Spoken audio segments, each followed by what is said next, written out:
How you doing, YouTube? Matt Massive Beer Reviews back with yet another review. I'm just laughing. Yeah, we're going to do a little bit of hazy IPA time in the form of Pariah Brewing Company. It is their refill material. This is as they put it, a hazy IPA.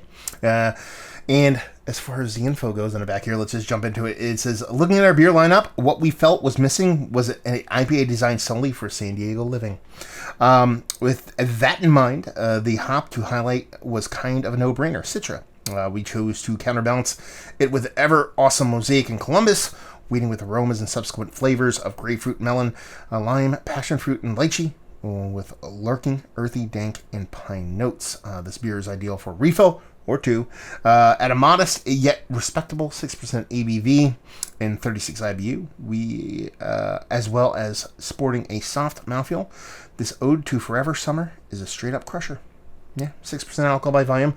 Pariah, kind of just pop off beers. They're quite adept at the old YouTube circuit right now. I know a lot of people are getting beers from them. That's a pretty good thing. You get a lot of different kind of feedback from a bunch of different people.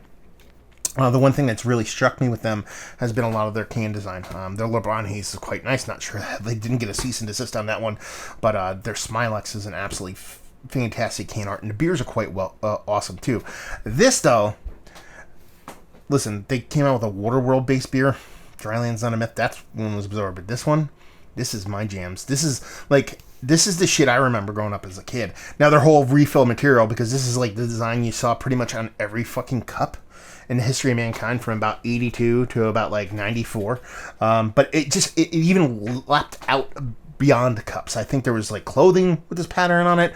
I don't know. There was like an episode of Seinfeld where Jerry got a van from what the hell was that guy's name in Seinfeld? Is oh god, I mean the one that Frankie Merman, his friend like got him a van, and I think this pattern was on that van or something like that. Like it was like a quintessential like late 80s, early 90s kind of pattern, and that just tickles me pink. So anyway, I love the can art. There you go, Pariah. You're fucking killing it on the can art front. And the beer's not too bad either. I mean, that looks super like soft and creamy. I mean, even from a distance, it just has this infinitely soft creaminess to the top. It has this kind of cataract-y, slightly rich orange core to it. She looks gentle. Now, they're talking about it being, as far as what I read, a bit more of kind of West Coast, East Coast leaning, a little bit of West Coast kind of hazy going on. So, that might not be a bad thing. Let's get a nose.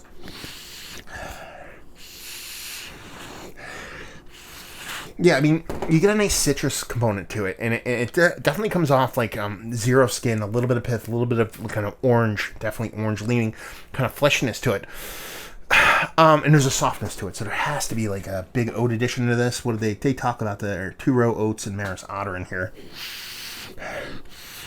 I mean, that's pretty much it. I mean, there's a little bit of that orange kind of has a touch of like creamsicle to it. That's probably your oats at play with that little bit of orange, but it's very, very gentle. So orange leaning, but in a very soft way, very much like the look kind of tells you, and just smells like it's going to be, I mean, as they put it, a crusher.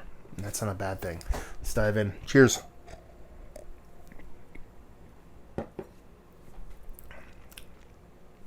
Okay. It is very soft. It has a really nice mouthfeel to it. But it comes way less impactful than I thought it would be. I mean, the nose wasn't jumping out at you.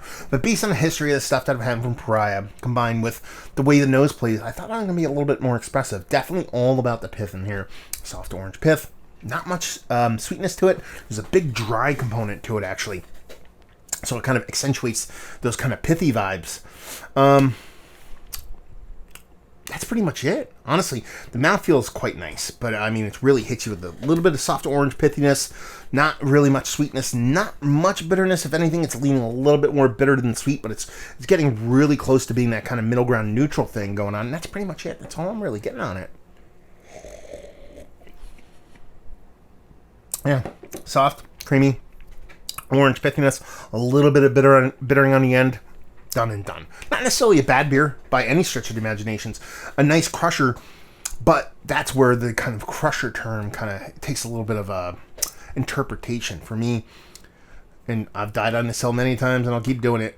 This drinks to me like a lot of the kind of upper echelon, like 4 4.5% hazies.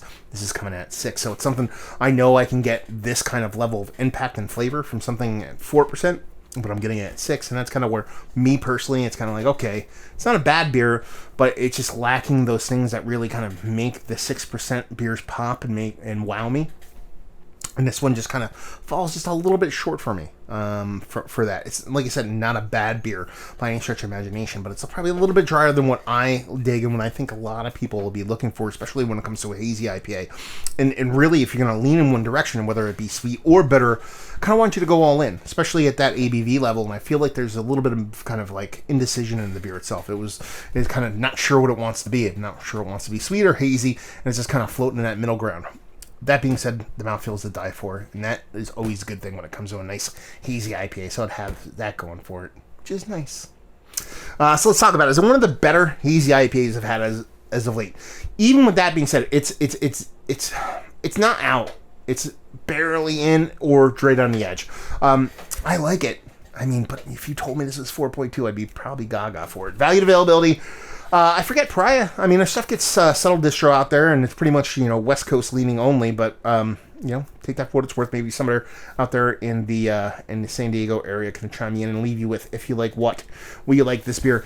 If you like your kind of pithiness in beers, if you like your IPAs to skew a little bit dry, and you like a soft, creamy mouthfeel, this one's gonna do you proper. There you go. Another review in the books. Hopefully you guys enjoyed it. Down there if you want to talk about it. Massive Beers. If you want to check me out doing the social media stuff, Beer Massive. If you want to check me out doing the whole podcasting thing. And hopefully you guys enjoyed our review. Hopefully you're enjoying this little refill material right now. And hope to see you next time. Cheers.